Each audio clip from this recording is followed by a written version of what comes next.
தமிழ்நாட்டில் நீட் எக்ஸாமை பேன் பண்ணியே ஆகணும்னு தொடர்ந்து போராடிட்டே வராங்க. இப்போ நீட் எக்ஸாமை பேன் பண்ணுவாங்களா மாட்டாங்களா அது எனக்கு தெரியாது. ஆனால் நீட் ஸ்டார்ட் ஆன 2013 இப்போ வரைக்கும் எந்த ஸ்டேட்டில் ஏர் ஒன் டாப்பர்ஸ் இருக்காங்கன்னு உங்களுக்கு தெரியுமா? டாப் 5ல பார்த்தீங்கன்னா பஞ்சாப் தான் இருக்குது. இங்கே பார்த்தீங்கன்னா 2 ஏர் ஒன் நீட் டாப்பர்ஸ் உருவாகியிருக்காங்க.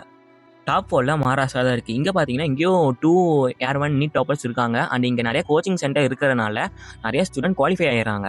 அந்த இந்த லிஸ்ட்டில் 3rd பிளேஸில் வந்து உத்தரப்பிரதேஷ் தான் இருக்குது. இங்கே பார்த்தீங்கன்னா 3 ஏர் ஒன் நீட் டாப்பர்ஸ் உருவாகியிருக்காங்க. அண்ட் இங்கே தான் நிறைய ஸ்டூடெண்ட் குவாலிஃபை ஆகிறாங்க. ஸோ இந்த லிஸ்ட்டில் குவாலிஃபை லிஸ்ட்டில் வந்து டாப் 1ல வருது உத்தரப்பிரதேஷ். அண்ட் டாப் 2ல பார்த்தீங்கன்னா தில்லி தான் இருக்குது. இங்கே பார்த்தீங்கன்னா 4 ஏர் ஒன் நீட் டாப்பர்ஸ் உருவாகியிருக்காங்க. அண்ட் ஃபர்ஸ்ட் பிளேஸில் பார்த்தீங்கன்னா அந்த ஸ்டேட்டு தான் டாக்டர்ஸ் ப்ரொடியூஸ் பண்ணுற ஃபேக்ட்ரின்னு சொல்லலாம். ஸோ அது வந்து தமிழ்நாடு கிடையாது, ராஜஸ்தான் தான். இங்கே பார்த்தீங்கன்னா 5 ஏர் ஒன் நீட் டாப்பர்ஸ் உருவாகியிருக்காங்க. ஸோ அதுலேயும் கோட்டா, சீக்கா இந்த மாதிரி ஏரியாவில் நிறைய கோச்சிங் சென்டர் இருக்கிறதுனால நிறையா ஸ்டூடெண்ட் குவாலிஃபை ஆயிடுறாங்க. ஸோ நீங்கள் நீட் பற்றி என்ன நினைக்கிறீங்க கமெண்ட்ஸ்ல வந்து சொல்லுங்கள்.